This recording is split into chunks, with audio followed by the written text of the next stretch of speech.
In this video, I'm going to show you why you should never underestimate the Bluey theme song. Let's go!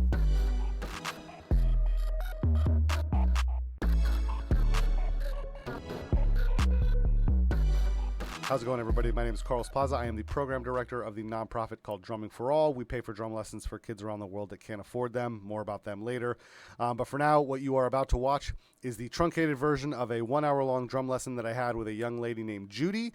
She is 12. She is a student of mine. I've been teaching her for many years. She's an absolute prodigy. She is insanely good at playing the drums. I only take a little bit of credit for that because she has just put the work in. Talent, sure, but she has absolutely put in the work for many years. She's played a ton of shows with the School of Rock. So what you're going to watch is me presenting her with what I'm calling the Bluey Challenge, and it totally melts her brain, which is awesome. I have worked with her on songs before where there are time signature questions, and most of the time she gets them, especially recently. She's a total pro, which made it even funnier and even cooler that she struggled with it. She does get it at the end, but she definitely struggled with it. It took her an hour, and that is a testament to how strange time signature changes can sometimes be, and they come out of nowhere because it's Bluey. So enjoy the Bluey Challenge with Judy. Do you know the Bluey theme song? Yes, I do. Okay. Have you ever counted it? Have you ever tried to figure out what the what the structure is? No. No, of course not, right? Because it's Bluey. Dude, you are gonna flip because you're gonna love this.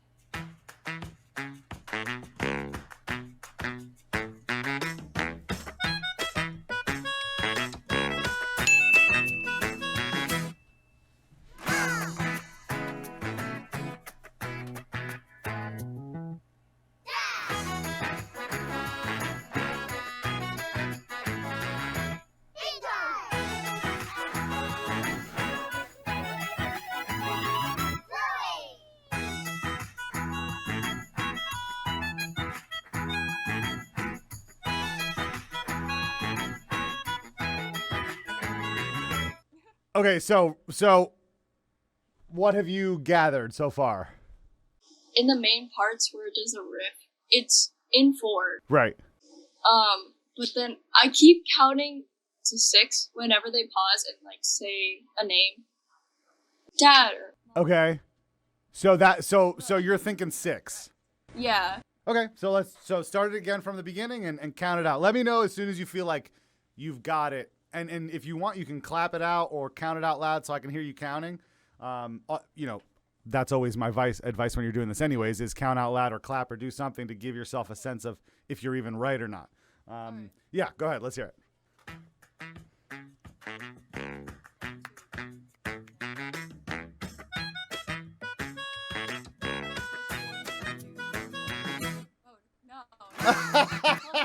Hold on. Yes. A few minutes later. So let me hear you counting it in 6. Okay, sure.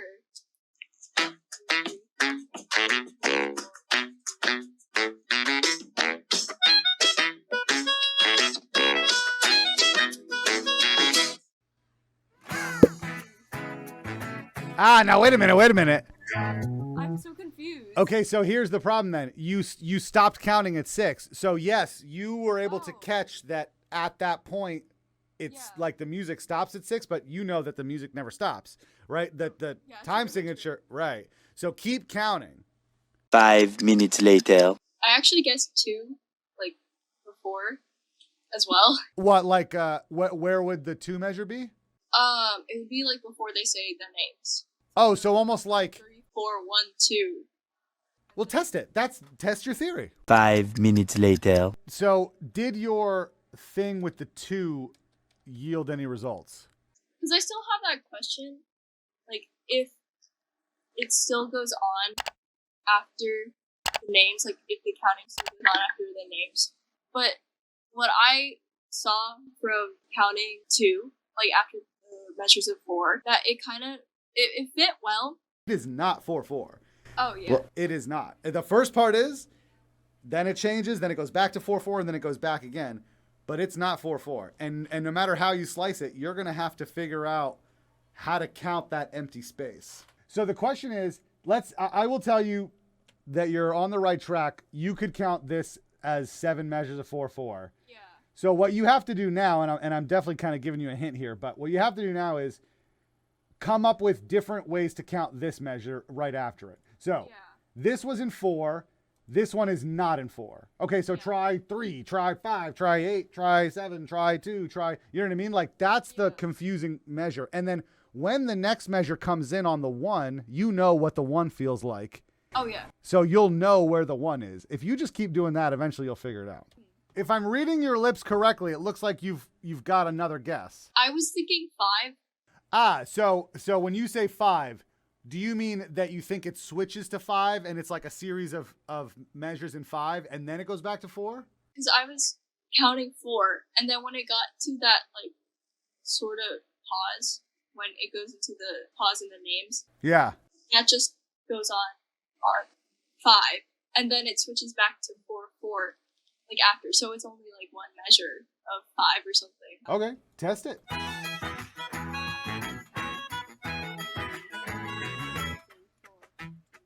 This is 4 here. Correct. Now wait. Yes! Oh my god. Did I get it? You did. Oh. That was awesome. Okay, wait. So it's mostly 4/4, and it's just one measure at the end of that section. That's 5. They do that a couple times, then they go back to 4/4. So it's almost like 4/4/4/5, 4/4/4/5, 4/4/4/5, and then all 4s, and then back to 4/4/4/5. Ugh, isn't that awesome? It's good writing. It's great writing. I mean, it's phenomenal writing.